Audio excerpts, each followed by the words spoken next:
Kurban Allah'ın rızasını kazanmak amacıyla belirli vakitte belirli hayvanı usulüne uygun bir şekilde kesmek demektir.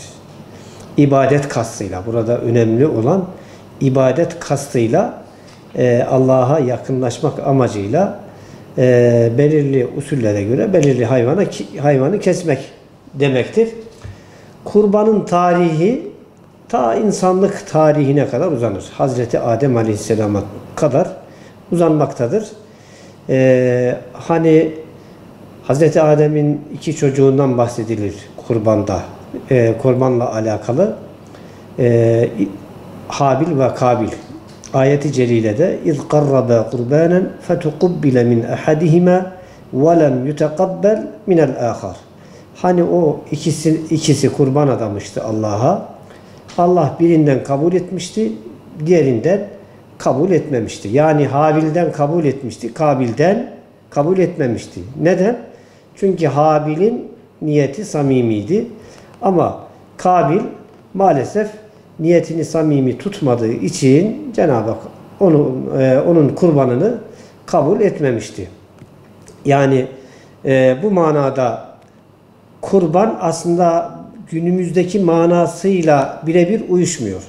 Oradaki ama yine Allah adına verilen bir ikram, verilen bir sözün yerine getirilmesi kastıyla yapılan bir ibadet olduğu için, Allah'a yakınlaşmak kastıyla yapılan bir ibadet olduğu için bunu ta Hazreti Adem'in çocuklarına kadar götürebiliriz. Ama günümüzdeki anlamıyla kurban malumunuz Hazreti İbrahim Aleyhisselam'ın, Hazreti İsmail Aleyhisselam'ı Rabbine vermiş olduğu söze binaen kesmek istemesi hadisesiyle alakalıdır. Hani ya Rabbi bana bir evlat verirsen onu senin yolunda kurban edeceğim diye Allah'a söz vermişti. Ve o gün geldiğinde, yani İsmail Aleyhisselam'ı Cenab-ı Hak ona bahşedip büyüyünce Allah Celle Celaluhu ona sözünü hatırlattı ve kesmek üzere İsmail Aleyhisselam'ı aldı ve gitti. İsmail Aleyhisselam'a tabii ki durumu bildirdi.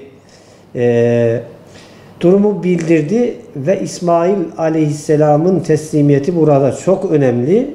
Ya Rabbi emrolunduğun şeyi aynıyla yap diyerekten bir teslimiyet gösterdi.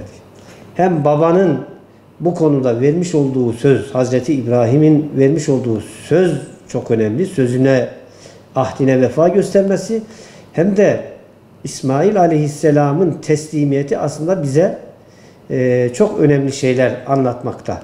Kurbanla alakalı. Günümüzdeki kurban anlayışı birebir Hazreti İbrahim Aleyhisselam'ın bu olayından sonra başlamıştır ve günümüze kadar gelmiştir. Bundan sonra da kıyamete kadar Allah'ın izniyle Müslümanlar var olduğu müddetçe bu ibadet devam edecektir İnşallah.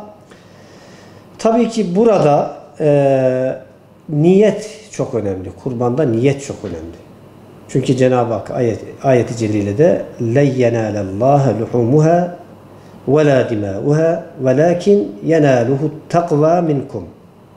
Kurbanın ne etleri ne de kanları Allah'a ulaşır.